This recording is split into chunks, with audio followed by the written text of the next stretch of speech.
Welcome back to Nexify.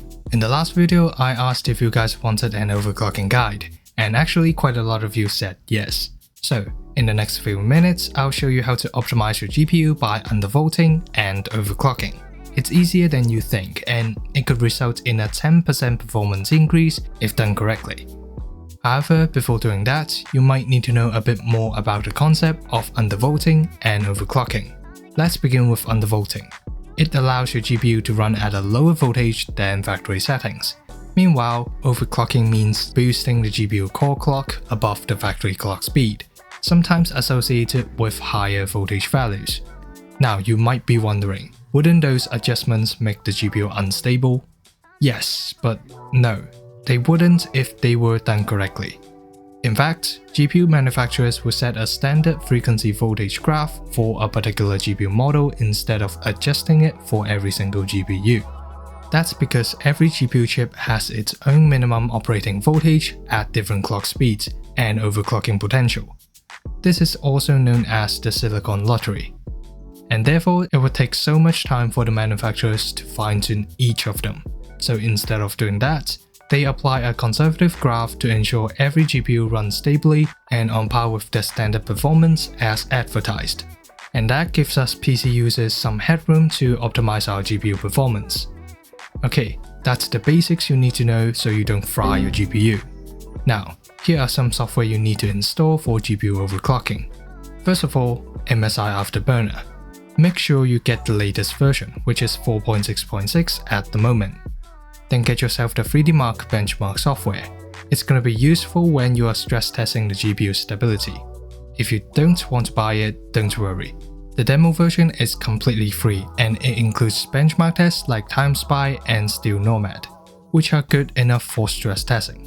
Now, let's open up Afterburner and set up the on-screen display that allows you to monitor your GPU temperature, core usage, clock frequency, memory usage, power consumption, and GPU voltage. You will need these statistics to monitor if there's anything weird that happens during stress testing. Now, with all the prep done, let's begin with memory overclocking. So the RTX 50 series, except the 5050, are equipped with GDDR7 VRAM chips, which are very capable in overclocking. You can easily overclock them by 1000 to 2000 MHz without any issues.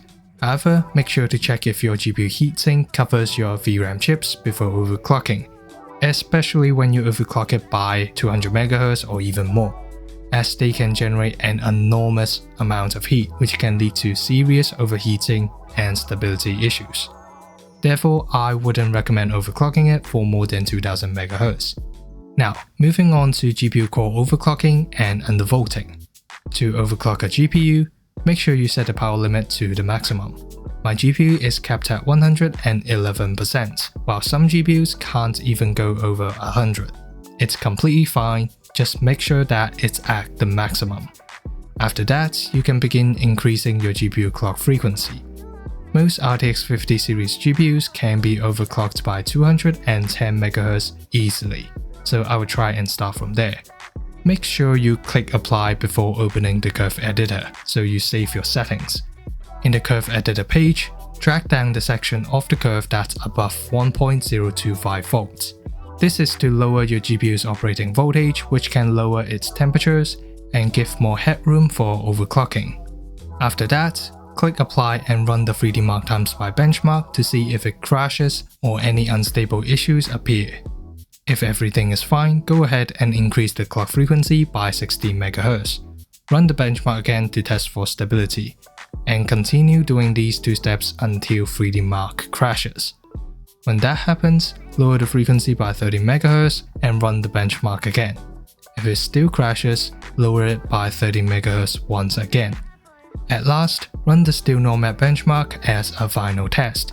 Then you have basically finished optimizing your GPU. In my case, I wouldn't overclock it by more than 400 MHz, because if it goes higher than that, it starts to become unstable, and when I play my games, they'll just straight up crash. Now, if you wanted to have even lower temperatures and power consumption, just drag down the curve above 1.01 volts. Don't forget to save your overclocking settings to one of the profiles, and then click this Windows button so that the settings are automatically applied once the PC starts up. So, what exactly are the benefits of doing all these? Lower voltage and lower temperatures prolong your GPU's lifespan, while you can get more performance out of your GPU without compromising anything at all. For example, in Cyberpunk 2077, the overclocked 5080 has a 10% performance increase for native 4K, 4K DLSS quality, and 4K DLSS quality with multi-frame gen. In times by benchmark, my 5080 went from almost 32,000 to over 35,000, which is a 10.3% increase. The temperatures also dropped thanks to undervolting, from 81 degrees Celsius to 68. If it's this easy to get lower temperatures and more performance, then why don't manufacturers boost the frequency from the beginning? As I have mentioned, factory settings are usually more conservative, running lower frequencies at higher voltage values to ensure stability. Frankly, they are way too conservative, but it isn't that hard or time-consuming to optimize our own GPUs, especially with overclocking tools like MSI Afterburner. It's much easier with these tools. Alright, I hope you have successfully optimized your GPU after this video. Make sure to leave a like and consider subscribing. Your support means a lot to me. Thanks for watching till the end. I'll see ya in the next video.